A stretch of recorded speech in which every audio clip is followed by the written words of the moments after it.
most people talk about the top 16, but they never talk about the person. So it's a really rare, and I appreciate the unique situation that you've been able to give to us. So this is awesome.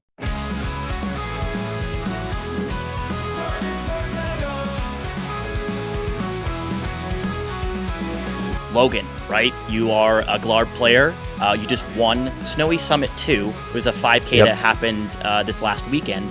How are you doing? Honestly, I'm just a bit tired. It was a long event, but I think we were up at like 1:30, just making like those final changes to the deck list. Woke up at 6, showered, got ready, was at the venue by 8, carpooled with some friends, and then we played for a solid 17 hours or so, maybe even a little bit longer. And the finals didn't finish till about like 1 a.m. So that's insane.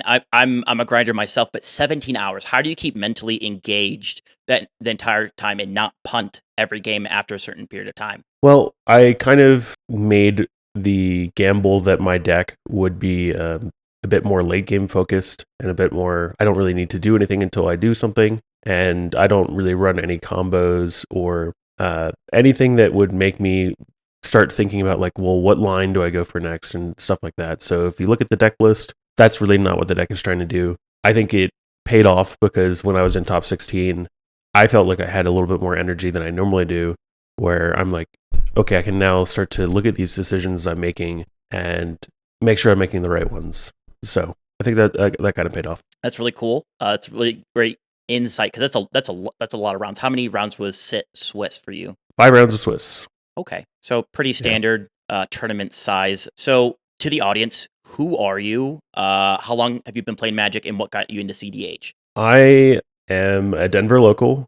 I've been playing Magic for about 2.5 years this time. I started playing when I was way younger in the Mirrodin block. Cool. And had a lot of fun doing that. And then I guess just hit high school and I stopped doing it for a while. And by a while, I mean like 15 years. And then picked it up again towards the end of COVID with my wife. And we've been having a blast since. And I think we started with like just regular 60 card. Then we picked up some Commander, played a lot of casual Commander. And then it very quickly became high power Commander.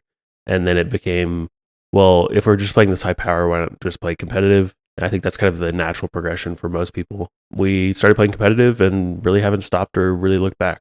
That's awesome. What got you back into Magic after your 15-year hiatus? I think it was something that like my wife is a super type A person, and she is very analytical, and I always thought that she would like it, and there's just never really a good opportunity for us to try it or to, I guess for me to introduce it to her. And then I guess kind of on a whim, I did. And then we're here now. That's super awesome. That's great that you have like a hobby with your wife. I've tried to get my wife into it a couple different times, but it's not her stick. And she just like, hey, you go have your fun, enjoy your stuff. And that's really awesome that you have that. We have a couple in our group actually that they come down from like Idaho, and they're really awesome competitors. So it's kind of cool to see like as we get like these like 30s, 40-year-olds individuals, like we're starting getting married and stuff like that. We're really like trying to like involve our spouse and try to make it like a family. We have a event. we have a whole group of like wives and girlfriends here that if they don't play Magic, that's fine, but like they'll just hang out while we're playing Magic and stuff. So I think we've got a pretty good group of spouses too. That's super awesome. That's great, man. That sounds like a lot of fun. So us on our channel, we've gone over Deck Tech with Glarb. We have one of our locals that runs Glarb and had a couple different games on the channel. Why Glarb out of all the other decks that you could choose from? I like the idea of TNT. I also really don't like white as a color. I do appreciate that it has very powerful effects. Obviously, there's every color is good at something. White is not my style. I don't particularly like dropping like a Grand Abolisher and passing. And I just, the idea of running a Grand Abolisher in my deck, I'm like, this card doesn't draw cards, it doesn't do anything. It's an excellent protection piece, but yeah, I mean, just those type of cards are not my style. So that kind of leaves me with Sultai. I played a little bit of Tevish Thrasius for a while and really like that deck. I think Glarb was just kind of novel. Actually coming off of Rogsai, which is the deck I mained before. The Turbo Shell was super fun. And then I was like, well, maybe I can do kind of like a Turbo Shell with Glarb, because if I can cast like Naws off the top of my library and it's not in my hand or something, that's kind of fun. And then it's just slowly morphed into I'm removing all the turbo pieces, and oh my gosh, Glarb is actually like, he's a really good grind commander. So that's kind of where I'm at now. I'm like on the full grind plan. You think Glarb is very adaptable of a deck where it can go turbo, it can go mid range, and kind of like fit into the niche based on where it needs to fit in the meta? Yeah, I mean, it's the deck with like 30 flex slots. I kind of joke about that with the Glarb Discord quite a bit, whether it ranges from Protean Hulk to just General Reanimator or Doomsday, or there's only a few people that run Turbo, not really too many, but mine, which is, I think, like Parasitic Control, basically. So you're pretty flexible to do whatever you need to with the deck. You said that you changed it from turbo to mid range. Like, what were your changes, and like what's like one or two of your pet cards you're like, this is the best thing ever, and everyone else isn't really on it? Well, we've been joking about the Denver scene and how it's very, very grindy, and I knew that going into this tournament. I knew that we're going to be in the throes of the Ristic Study meta, and everyone's going to not only have a Ristic Study, but they're going to try to copy Ristic Studies, or they're going to try to copy a Smothering Tithe. And that was definitely true coming into the tournament and watching Swiss play out. The secret Denver tech is the double Ristic Study known as Consecrated Sphinx. Most Glarb lists run it now, to be honest, regardless of your archetype, but I think it's that mid-range breaker. You're able to go over the top of somebody else's Ristic. It's pretty hard to lose the game once that resolves. How do you see Glarb kind of like fitting into the future meta? I mean, we're just about ready to have a whole new slew of commanders, Hashiton, and so on and so forth. Like, how do you kind of like see that fitting into a perceived meta that's coming up soon enough? I think that most Glarb players will. I think it's going to be a 50-50 split with whether they stay on Doomsday or not. That's kind of the signature card for the deck. But Doomsday and that sort of archetype, I think as time goes on and you're asking about how Glarb fits in the meta, I think that it's going to sort of revert back to this sort of strategy that I have. You just run generically good cards and the deck is going to be good enough always. I think that the deck provides or presents a high amount of value and information to the player, where other decks don't present that, and there's like decision trees that are happening that your opponents can't do anything about. Thinking about like Hashiton, and we've been talking about that a lot in our Discord, we run just so much removal that Hashiton is not going to be too much of an issue. And also, that commander doesn't really present any sort of value inherently, so they're just kind of defaulting back to that Esper shell if Hashiton's removed, or they don't have that main game plan there. So I think it's a bit novel and people are hyping up that card. I think ultimately it's going to be like a fine B+ to A- commander. I don't think it's going to be like a, tier 1. Obviously, Cursed Totem doesn't stop Hashiton himself, but there's a lot of different decks. I mean, Magda's definitely up the top tier. You have Sisay top tier. You have Glarb top tier. Are you kind of worried about like the hate pieces coming down? Because Hashiton isn't necessarily stopped by it, but all the discard outlets of like cool activate, frog, discard a card. Like, do you kind of see that like coming in the meta? And are you anticipating that, or are you not even worried about Cursed Totem? I mean, the deck is like super stacks resistant, and I have the tools to drop some mass artifact destruction or I guess specific artifact destruction. I run Force of Vigor. I also run the other secret quote Denver tech, which I kind of joke about, is Bane of Progress. Running a mass artifact and enchantment destruction in the 99 is just, it basically says uncounterable on it. It's a creature. It's going to be really hard to justify using a Force of Will or even have a Force of Will to counter it. Obviously, we have the Seiju and stuff like that to get rid of those effects. Okay. Yeah, because the ability of Glarb is still playing additional land per turn, right? As well as playing off the top. You not being able to surveil is like, okay, cool, whatever. It's a great blocker. So the tournament itself, how many tournaments have you been to? Would you say that you're a grinder? And then like, what was the overall feel of Snowy Summit 2? So I wasn't a grinder last year, but I kind of made the decision off of a couple good performances towards the end of the last year, where I said, I'm really going to put my head in the game and try to do as well as I can in tournaments. 16 on top deck. So I think maybe a handful more outside of top deck. So I'm sitting at 3 wins, 1 quote finals, 1 top 10, and 2 top 16. My conversion rate's about 44%. So doing okay. That's really good. Some people aren't even there, some of the tournament grinders. So that's really awesome. How was the tournament for you? We'll talk about the Swiss. Like, what was the difficulties?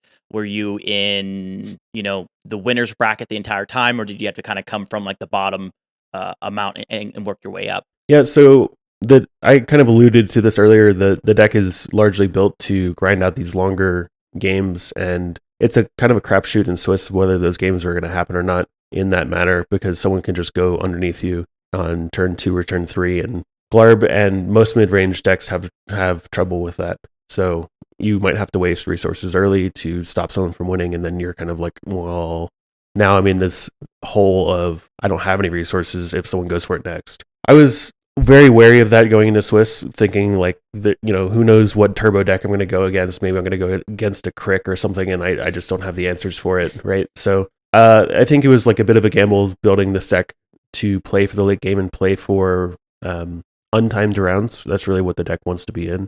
But yeah, my Swiss experience was okay. I ended up 2-1-2, so 2 wins, a loss, and a draw, 2 draws. And it felt weird coming from sort of behind in top 16, because I think top points were 17 points and I had 12. So being seated down pretty low was, it's just kind of the Glarb story, right? You start in seat 3 and it is what it is. C3 is great. How do you feel about like the meta currently? Like there's been a lot of different videos that have come out like, okay, if you're in first seat, you're so likely to win, and in fourth seat, you're just not. Is that accurate to your experience? I mean, you won the tournament in a lower seat going into top 16. Like, how do you kind of feel about those observations? Is it accurate to your experience? It's definitely accurate, but it largely depends on your play style as a player and your deck building style as well. My take is that if you build your deck with a ton of combos and you're trying to piece together A plus B constantly, you're missing out on consistency of actually playing the game. And if you can't actually play the game or piece together combos, and that's all your deck is trying to do in seat 3, you're going to have a hard time doing that. You're going to be able to do it sometimes because obviously it's a CDH deck, so you're going to be able to win. But I think when you look at the long stretch of playing hundreds of games, I think consistency pieces and consistency in deck building and trying to do meaningful game actions every turn, that's going to get you there over time. So that's kind of the bet I was hedging with this whole deck and the tournament and all that stuff. So that sounds really awesome. No, you built the deck to your play style.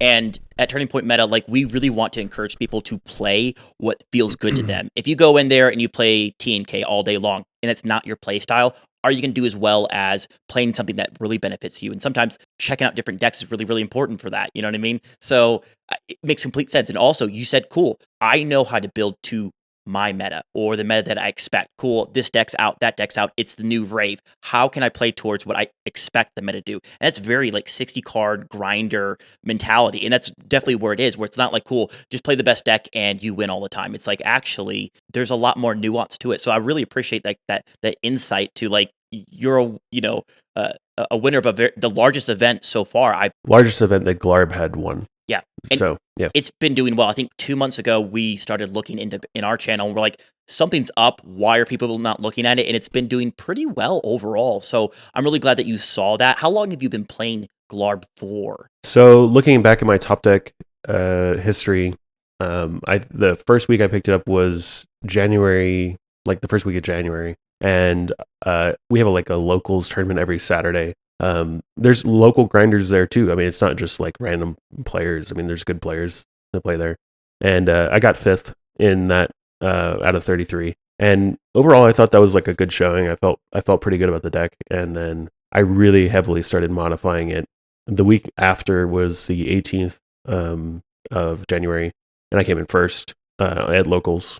Okay. And then I was like, okay, this deck feels really, really good, because really I was using that as a launch pad for, okay, I'm going into Snowy Summit, which is the week after that. So it's really been like 4 heavy weekends in a row where I'm testing and tuning this deck, which culminated in Snowy Summit. That's awesome. So a lot of prep work and a lot of preparation. Some people, I hate going to like a tournament and I'm like, I don't have time because of work or whatever, right? Like, and I don't feel prepared. It seems like you were really like in tune with your deck. You knew your mulligans. You knew what you wanted to do. With that being like your home turf, do you think you had an advantage kind of like knowing a lot of the individuals that were there, or did you take on a bunch of new people that were from all around the country? I had expected that, just knowing Denver and Denver players, and I guess overall where the meta is sitting right now, it's going to be that longer ristic game plan and people trying to win with Flash on top. And I think the best way to keep Flash in check is to wipe resources from the board and wipe enchantments and things like that, because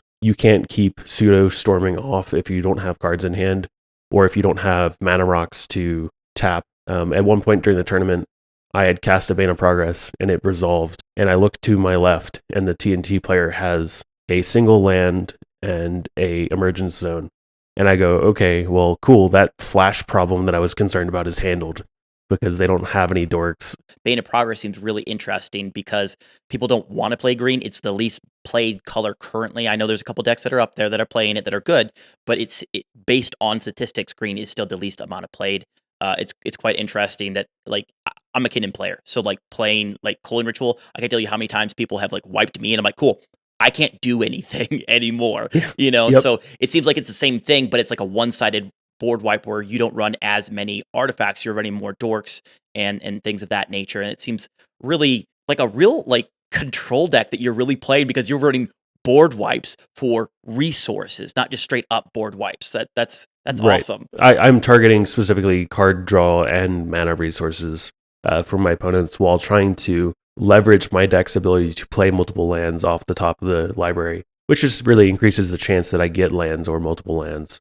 If I have 6 lands on turn 3 because I have an exploration, and then I rip a Culling Ritual and no one has anything to do about it, and I look around and some people are on 2 or 3 lands, like, who's in the better situation, right? So we talked a little bit about Swiss. We talked a little bit about top 16 and home field advantage, maybe a little bit. I know there was a couple people from my scene, don't want to necessarily name them, but they were talking about like them taking on individuals and knowing their play style and knowing the cards that are in their deck on stream. Like, do you feel like that was an advantage for you much, or you didn't really see that all that often for you? Yeah, I think the one standout for me was Evan Pierce, which is Freedom Waffle.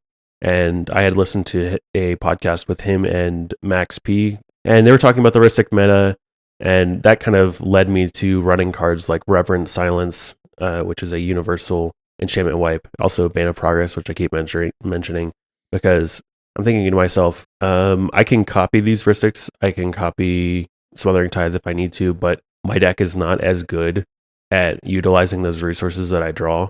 I can get some counter spells and stuff, which is cool, but what am I going to do ultimately? I just really need to play the long game and keep the game going as long as possible and keep players in check. So having listened to that conversation, that really impressed upon me the necessity to not only run these copy effects, but also run the removal effects, which I don't really think other decks were doing.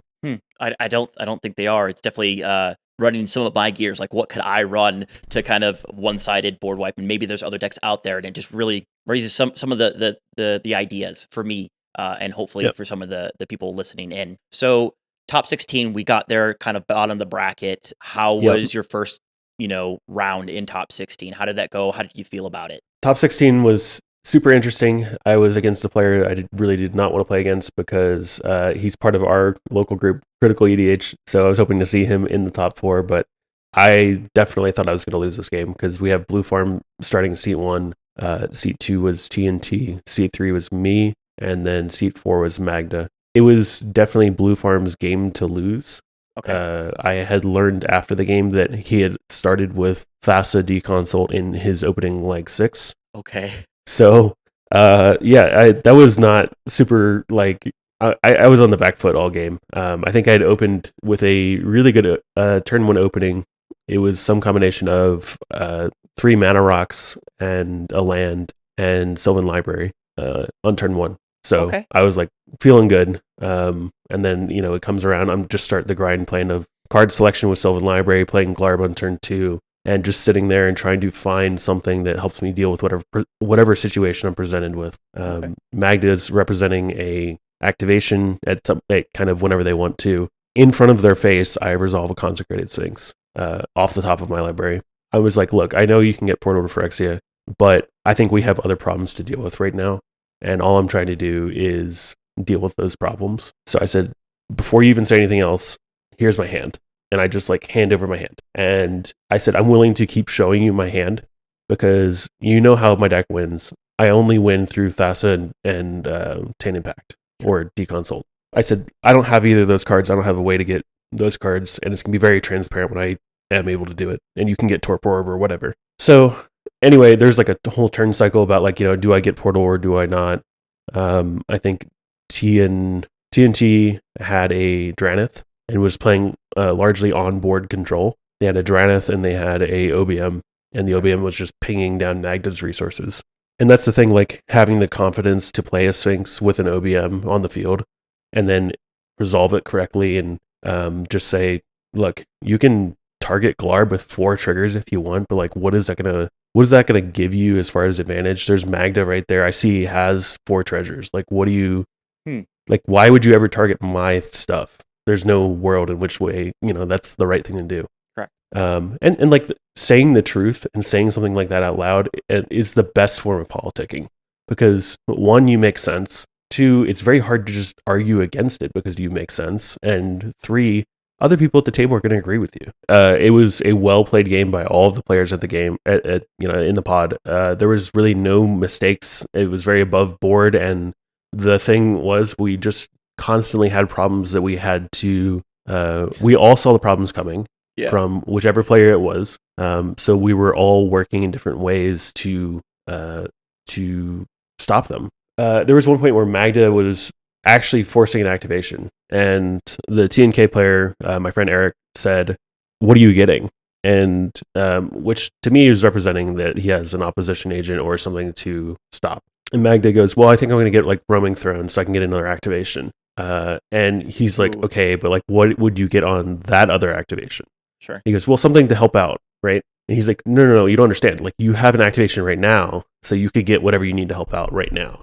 Sure. So why are you getting another piece and then you're like getting another piece after?" And Magda didn't have a really good answer for that, but I think the ultimate answer was, well, because I'm trying to win. It's like, okay, well, now we see what's happening here in front of our faces. So he opposition agents, and then in response to his opposition agent, I worldly tutor and put a Thassa's Oracle on the top of my library. And that was how I secured that win. Normally, as like a Magda player, I try to like, what do you want me to get? You know what I mean? Yeah, right. Like, right. I'm gonna go get a Roaming Throne for my ability to help myself out in the next couple turns, which I can't win next turn. Maybe the turn after. But what do you want me to get? It's normally what I try to do the best whenever you're in a toolbox kind of deck. Like, what do you want me to get?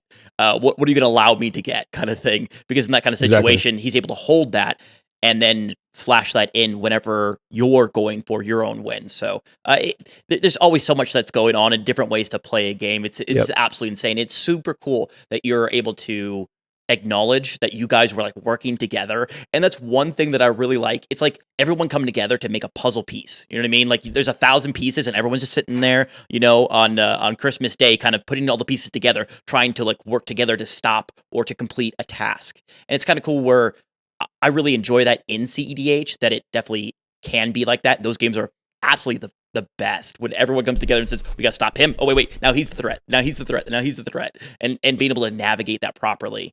I think decks are built in a way in which they can present constant problems, but will ultimately run out of steam given the fact that I can, or at least I can work with other players at the table to stop whatever's going on. That steam from 3 players runs out, and then I have what I need to present a win, and I can defend it if I need to, or sometimes I just don't even need to because there's just a wide open window. So that's the bottom 16. What about the top 4? That was an insane game.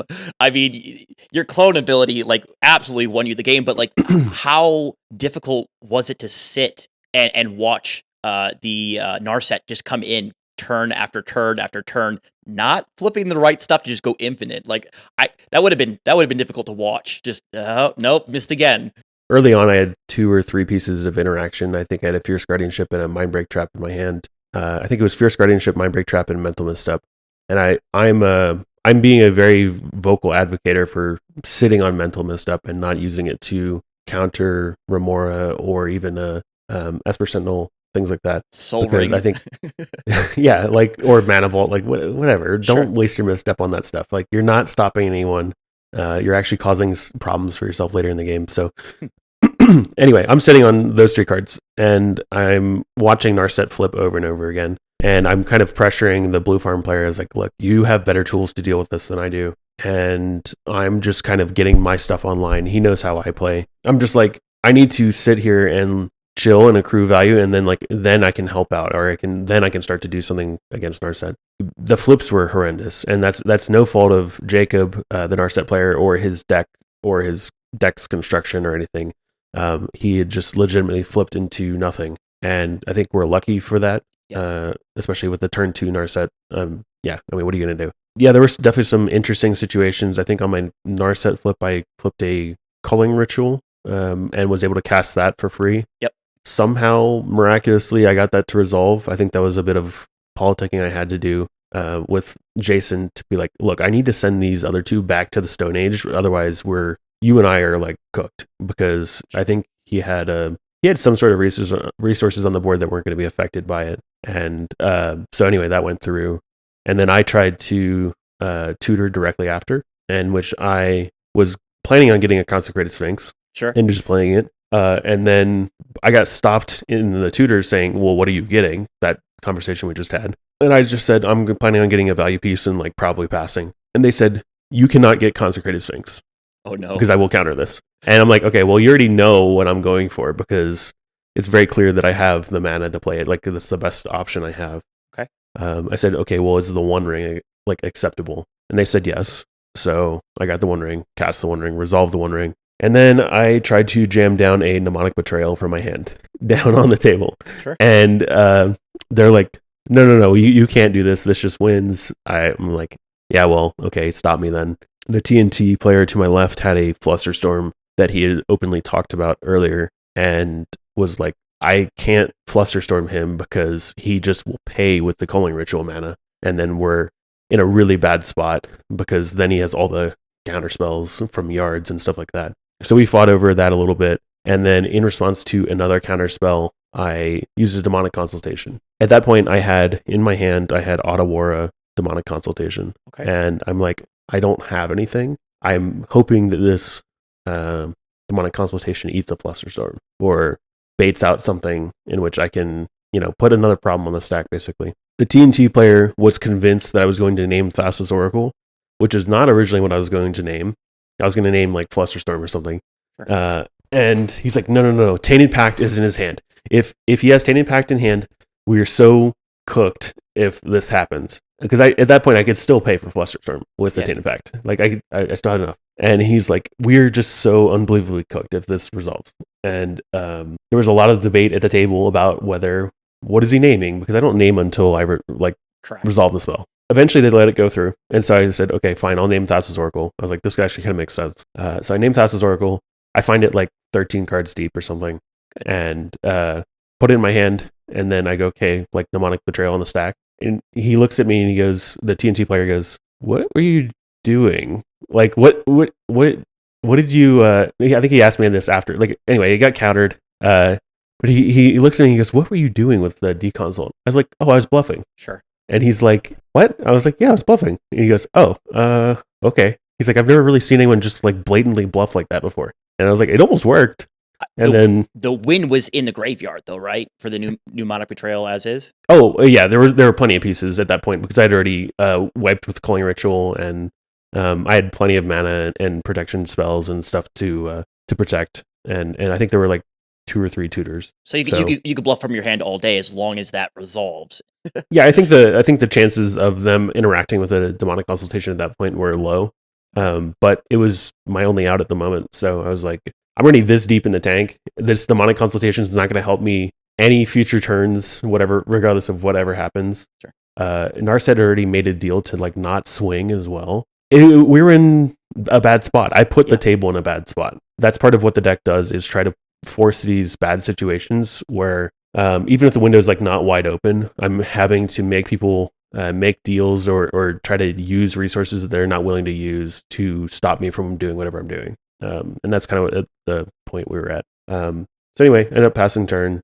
TNT didn't do much because they just got wiped. Narset didn't swing. And then came around to Jason's turn. He had to pay for a Blue Farm's turn was he had to pay for a Pact of Negation. The presumed deal between the three of them, which I think there's still debate about that, but the presumed deal was that Jason wouldn't go for a win on his turn because we all kind of need to like untap and reset. Yes.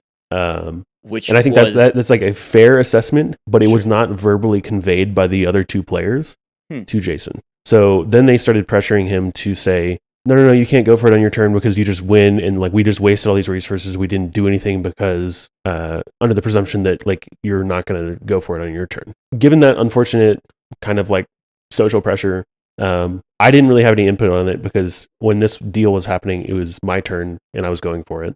Sure. I'm like, why am I making any deals if I'm going for it? I'm not doing that. He rips a wheel into his own smothering tithe. I think that the TNT player draws a force of will and says, there's no way in hell you're able to do this. Like you're not doing this. Because it doesn't represent a win necessarily, but you're going to get 21 treasures and 7 new cards or whatever. That's a lot, yeah. And so counters it, comes to my turn. I still have the One Ring. I think Jason had an OBM. And so at this point, now that I don't have One Ring protection anymore, he can now start shooting me. And I'm at like 7. So I draw for turn. First thing I do is I look at the top of my library after I draw, and it's a Imperial Seal. So I'm like, okay, this is cool. I've got a Thassa's Oracle, an Imperial Seal, and I've got a way to draw the card. Sure. With the One Ring. I swing with Narset, exile the top 4 of my library. It's Imperial Seal, Force of Will, Force of Negation, and like a land. Okay. And so I go, cool, cast Imperial Seal.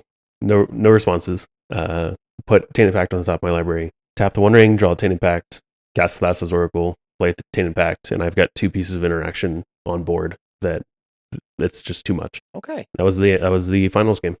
That's awesome. Yeah, I remember watching the game, and some of the casters were a little bit confused because they thought that they had a win in TNK, and it's really interesting for you to like, kind of like clear that up. Like they made a perceived deal, even though they could have. So I'm like, okay, that makes a lot of sense. That's yeah, and I didn't have a piece of interaction for it. TNK definitely had a clear win, but sometimes a deal is a deal. And I think it's on the onus of the players to be clear about what that deal is. So I respect all the players in that pod. I especially respect Jason for saying, okay, well, you know, if that was a presumed deal and like it's there's some merit to being a clean player and a trustworthy player, more than just winning. So I totally respect that, and I don't know what I would do in his situation. Let's put it that way. That's a difficult one for sure because you win the game, but you lose the community, and I think the community is more important personally for me than a win. That's me. So I think he made the right choice from my point of view. But once again, everyone has to make that choice, and you know. Yeah. So I think because the game was just so late, and we started at like 10 o'clock, and I don't think we finished until 1. Yeah. My mnemonic betrayal turn was over 45 minutes long, just that turn. I think that there's just at that point it's not about like you're obviously the best players on that day, right? Yeah. So any of you can win, any of you can present a win. It's not about that. It's about just getting to the finals, getting over the finish line. Okay, cool. I appreciate your insight. It's always nice to be able to talk to the people that were actually there. And very rare, unique situation. Really appreciate you being able to do that. With like kind of like the last couple little questions, any shout outs or, you know, thank yous to any people that have helped you along the way to get to this point? For sure. There's been a ton. First of all, our local game store, Enchanted Grounds, Littleton, they're pretty much just right across the street. They're awesome. They have fostered our CDH community. They do monthly 1K tournaments now. So please come check them out if you're in the Denver area or if you're just visiting. They're super great. And my wife, because she plays at tournaments with us and she does really well, but she's also supporting me and allowing me to take time to grind out these tournaments and learn and spend time with friends and all that stuff. She's been super supportive. Shout out to the Glarb Discord for constantly arguing with me about the way to build Glarb and why I'm wrong. Okay. And then I like putting up results and everyone going, I don't understand. But no, it's cool. They're all great people. I will argue about Reanimator and Hulk all day and why you should not play it, but it's all good. And then Fabled Events, they're the people that put on the tournament, the Snowy Summit 2. They also put on Snowy Summit 1, and they're probably going to do some more events here in the future. And they're super awesome guys. They're really big contributors to the local scene here. I appreciate you giving your time for us. Like I said, this is a very unique situation that I hope that we can maybe, see you again for, Snowy Summit 3, maybe, let's keep Glarb alive and I wish you well on your 1K today if you happen to go to it or any other things. And maybe see you at the 10K for Salt City in May. Maybe you win that one. So I'll get the exclusive. Yeah, looking forward to it. I definitely want to travel out to the Utah area for some more tournaments. I think getting experience all over the country is going to be pretty helpful, especially if I do make it to that invitational.